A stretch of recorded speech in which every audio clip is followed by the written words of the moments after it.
Scrufflicious. For this episode of Why You Suck at PUBG, I want to discuss ways to improve that might seem silly or unnecessary to most players, but are taken from a philosophy of one of the biggest stars in the NBA, Steph Curry. I'm sure you're wondering what Steph Curry has to do with PUBG, and you wouldn't be wrong to ask that question. Basketball and PUBG couldn't be more different than one another, but for the purposes of this video, I hope you'll indulge me for just a moment while I explain where I'm coming from.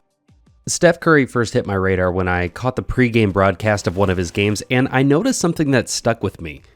He was doing drills and taking shots on and across the court that most people might not consider standard. Things like performing elaborate dribbling routines, simulating being guarded before shooting, and practicing his infamous deep three-point shots. So I sat there wondering, why would anyone spend their time practicing shots most people wouldn't even consider trying to make? And as I saw these techniques get used during the game, it dawned on me. He goes out of his way to practice shots in situations, no matter how ridiculous they might seem, because he understands how important it is to be able to perform under every circumstance imaginable. In terms of things that require any measure of mechanical skill, this type of mentality and philosophy can be extremely powerful. PUBG, by its very design, is intended to be a completely different experience every time you jump out of the plane. Whether it's the flight path, the loot scattered across the map, or the placement of the play zone, it's always going to be different with every new game. It's because of this inherent randomness that mastering all the different elements of the game can become very difficult to do.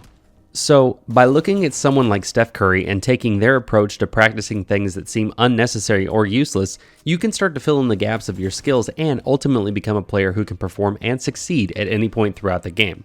Let's take a look at some examples of what I'm talking about. The first thing everyone wants to know how to get better at is killing other players. Like I mentioned in my video about hot drops, you'll start to find yourself getting better when you feel more confident and relaxed. The same thing is applied to using guns in PUBG. Regardless of what you pick up, you're less likely to win a fight if you don't know how to use the weapon effectively.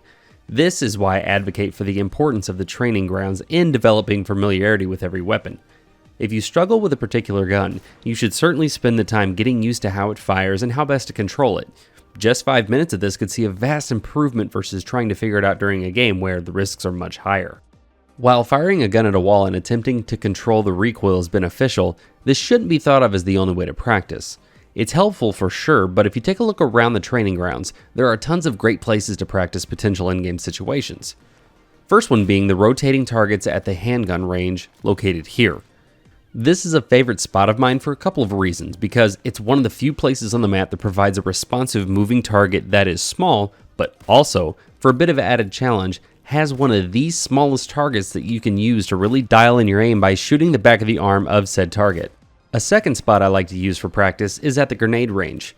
When you stand at certain spots, you can use the faux walls and windows to practice hitting tight angles and see how well you're doing by observing your spray patterns on the wall behind them. Since you'll find yourself in plenty of engagements where either you or the other player would be holding position behind some sort of cover, having a place to practice tight spray control is going to be very beneficial. Two big tips for this are going to be using both controlled bursts of about 5 to 8 bullets and half to full clip sprays. The reason for controlled bursts are when you want to dial in that tightest spray possible to get those headshots or to thread your shots through a small window of vision. As for half or full clip sprays, you can use the continued fire to suppress your enemy behind cover, or use the slight break in your firing to bait your enemy into re-peeking their position. Another big thing to practice, especially if playing PC shooters is somewhat difficult or foreign to you, is speed and reactiveness. Since there can be so much going on around you at once, it's important to be able to act quickly to situations with a good level of accuracy in your movements. Just look at typing on a keyboard as an example. How much faster are you able to type when you know what it is you want to say ahead of time? Playing PC shooters can be thought of in the exact same way.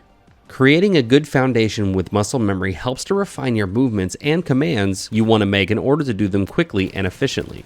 A good way to practice this is by having 2 guns in your inventory, taking shots with one at long range, and then immediately swapping to the other one to simulate a close range engagement, all while peppering in a bit of movement in as well. With some time, you'll find your ability to react to situations like this more intuitively. The last tip I have comes in the way of the new friends you can make during your time in the training grounds.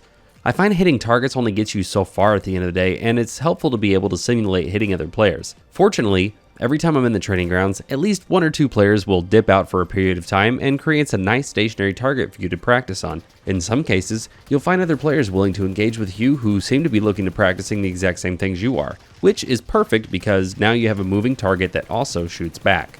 At the end of the day, no matter what it is you're struggling with, it's all a matter of identifying your weaknesses and focusing on them in order to get better at them.